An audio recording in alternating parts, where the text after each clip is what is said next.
It was 3 a.m. on a dark rainy night at a remote village of Komodo. Samantha was alone in her bed inside her cabin. She couldn't sleep despite the cold breeze and thunderclaps drumming as heavy rain falls to the ground. There was no electricity and her only source of light was a candle that's halfway melted. She kept switching positions in bed trying to get comfortable and catch some sleep, but nothing works. The rain is getting stronger and the winds are getting wilder.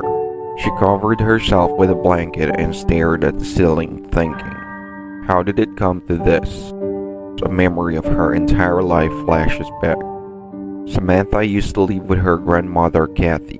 Her mother and father died in a tragic car accident a few days after she was born. At least that's what her grandma told her. They have a small farm where they raise a few chickens and some crops for their daily meal. Even though they have no money, there was never a day that passed that they starved. Kathy did not have a good education when she was young, and did not even finish elementary. According to her, she cannot even read or write.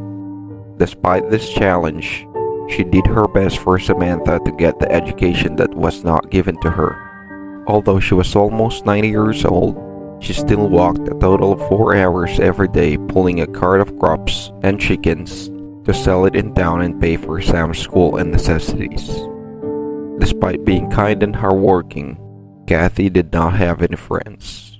Maybe it's because of her poor economic status, but most of the people hated her without any reason at all. Some even go as far as calling her a witch.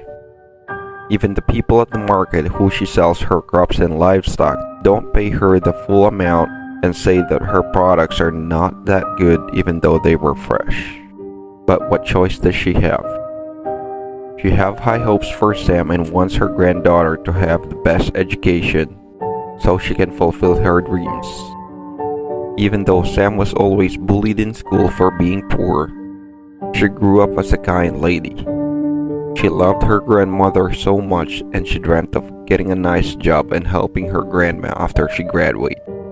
On the 24th of December, just before the Christmas Eve, Sam begged her grandma Kathy to take her to town and allow her to help pull the cart. Are you sure? Won't your classmates laugh at you when they see you with me? Kathy said. Yes, Grandma, Sam replied without hesitation. She was so excited that finally she can help her grandmother. By the time they arrived to town, Sam did all the talking and was able to get a good price for their goods. We have enough money to buy some pork for Christmas, Grandma, Sam said. Yes, you definitely have some amazing skills. You're 100 times better than me, Kathy agreed and smiled at her granddaughter. Sam was really excited because it's not every day that they have money to buy pork.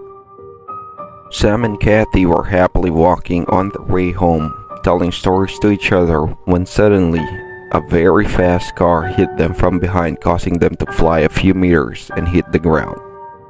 Sam's legs were crushed and almost fell from her body. Kathy had it worse. A wood from their destroyed cart stabbed her in the chest. And even though she wasn't dead yet, she was definitely on the verge of dying. The driver of the car went down immediately. He had blood dripping from his forehead to the ground, but it's nothing really serious. Sam screamed while crawling towards her grandma. She looked at the driver and recognized him immediately. He was the owner of the super mall in town. His face was in billboards and was well known in their place for being the richest man. Please help us. Take my grandma to the hospital, Sam said. The driver instead shouted at them with a drunk tone. You dumb girls, look at what you did to my car. Do you know that my car is even more expensive than your life? It's not my fault that you are stupid enough to walk in the middle of the streets. If you dumb bitches want, go ahead and sue me. That's if you have the money. The drunk man walked in front of his car, looked at the damage, and then went back inside and drove away. He didn't even bother to help the poor girls. Samantha cried in agony as she looked at her crushed and distorted legs, then hugged her grandma and said, I don't want to die yet, Grandma. With her last few breaths, Kathy placed her hand in Sam's head and asked for forgiveness for what she was about to say and do. "I'm sorry, Sam, but I cannot allow you to die yet. You're too young, and you have a lot of dreams. Please forgive me for what I'm about to do." Kathy was not really 90 years old. She explained to Sam that she was a 900 years old vampire, and not just any vampire. She belonged to a hybrid clan of vampires that can walk in broad daylight. There was nothing in this world that could kill their kind except being stabbed in the heart by a wooden stick. Obviously, Kathy was not the real grandma of Sam. She told Sam that she found her as a baby in the trash bin crying one night. Also, they were not really poor. She told Sam that under her bag was a map of the location where she buried her gold bars worth millions of dollars. Then, with her hands mixed with her own blood, Kathy touched Samantha's wounds, allowing her blood to mix with Sam's.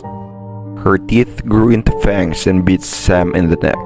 She beat her so hard that Sam fainted. As the sun sets, Sam also woke up. When Sam opened her eyes, she saw that her legs were fixed and all of her wounds seemed to have magically disappeared. She tried to find her grandma, but Kathy was already gone. Only her ashes and bloody clothes remained on the ground. As Sam stood up, she realized that she was 100 times faster and a lot stronger. She closed her eyes and felt something strange. Not only was she stronger and faster, but her senses were also greatly enhanced. She can smell things and hear the sounds that were really far, far away. She whispered to herself, "No need to apologize, Grandma. What you gave me is a blessing. I promise to get revenge for both of us." Sam looked at the blood on the ground and vanishes as she sprints away.